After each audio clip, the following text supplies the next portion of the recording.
በኢየሱስ እኛ ሞኞች አይደለንም።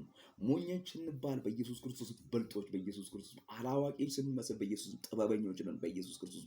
ምክንያቱም ይህንን ወንጌል ከፍ የምናደርግ የምንናገር በኢየሱስ ክርስቶስ። አየህ በኢየሱስ ክርስቶስ በእኛ ላይ የዘር ማንዘር እርግማን አይሰራም። በእኛ ቤት ከሰባት ቤት እየተወራረሰ የሚመጣ ነገር አይሰራም። ይኸውልህ ከት እናደርገዋለን በኢየሱስ እንቆርጠዋለን። እዛ ጋር ይኸው የዘንዶ ስፒሪት ሊሆን የሉሲፈር ስፒሪት ሊሆን የሰባት ቤት መርገም ሊሆን ይችላል። በኢየሱስ የተደገመ የተሟረተ የተዶለተ የተወቀጠ የተጨፈለቀ የተበተነ የተጎዘጎዘ በኢየሱስ አማልክታት የሚመለኩበት ነገር እኛ ቤት አይሰራም። ምክንያቱም ይሄ ደም ይባላል፣ ኪዳን ይባላል።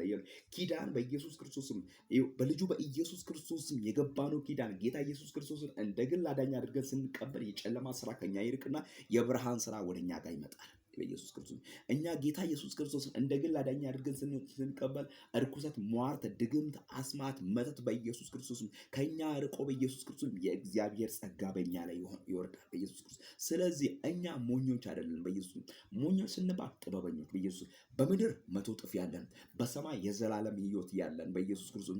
ኢየሱስ ጌታ ነው እያልን ወንጌሉን የምንናገርን በኢየሱስ። ዓለም እንኳን ሞኝ አይደለም ትላለች። ሰይጣንን እየሰበከች ዓለም ሞኝ አይደለም ካለች፣ ዓለም አምቡላ ቤት እየሄደች ሞኝ አይደለም ካለች፣ ዓለም እየሰከረች በኢየሱስ ክርስቶስ ሌሊትና ቀን በኢየሱስ በየመሽታ ቤት በየሟርት ቤት እየሄደች በየጠንቋይና በአስማት ቤት እየሄደች ዓለም እኔ በልጥ ነኝ ካለች በኢየሱስ ክርስቶስ የሰማይን አምላክ ልዑል እግዚአብሔርን ይዤ እኔ ደግሞ እጅግ በጣም በልጥ ነኝ። ምክንያቱም በእኔ የተጠራው እግዚአብሔር የሰማይና የምድር አምላክ ነው።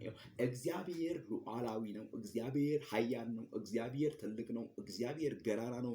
ያለን ነው፣ የነበረ ነው፣ ሁሉም በስልጣኑ ቃል የደገፈ ነው፣ የሚኖር ነው፣ አልፋ ነው፣ ኦሜጋ ነው እያልኩ የምናገር የእግዚአብሔርን ታላቅነት፣ የእግዚአብሔርን ቸርነት፣ የእግዚአብሔርን በጎነት ለትውልድ የማወራ ነኝ በኢየሱስ ክርስቶስ። አንተ ሰው ኃጢአትን እየሰራ ራሱን እንደ ብልጥ ሊያይ ይችላል በኢየሱስ። ሰው እግዚአብሔርን እየበደለ ራሱን እንደ ብልጥ ሊያይ ይችላል። ሰው በማይረባበት መንገድ እየሄደ ራሱን እንደ ብልጥ ሊያይ ይችላል በኢየሱስ አይደለም። ሕያው ጌታ ምስክሬ ነው። አመዛዝኑት። ብልጦች ጌታን የሚያውቁ ናቸው። ብልጦች ከጨለማ ወደሚደነቅ ብርሃን የተጠሩ ናቸው። ብልጦች በመንገድ ላይ በየአደባባይ ላይ የእግዚአብሔርን ታላቅነት የሚናገሩ ናቸው። ምክንያቱም አንተ እግዚአብሔር እንደፈጠረ የምታውቀው ስለ እግዚአብሔር ስታወራ ነው። አየህ፣ እግዚአብሔር እንደፈጠረ የምታውቀው ስለ እግዚአብሔር ታላቅነት ስትናገር ነው። እግዚአብሔር ፈጥሮ ስለ ጠላት ታላቅነት ካወራ አንተ የጠላት ባሪያ እንጂ የእግዚአብሔር አይደለም በኢየሱስ። እኛ የእግዚአብሔር ልጆች ነን።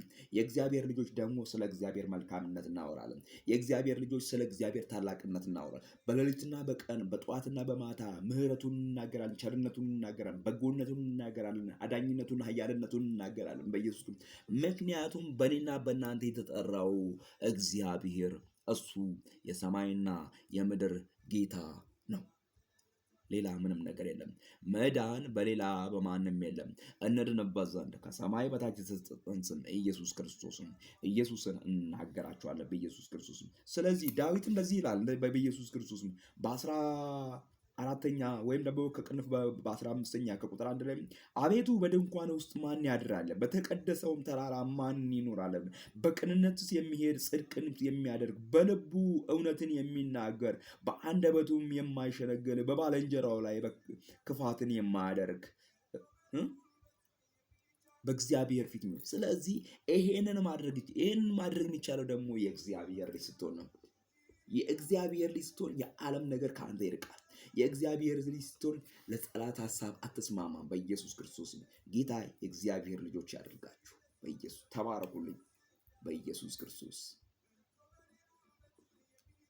ኢየሱስ ጌታ ነው።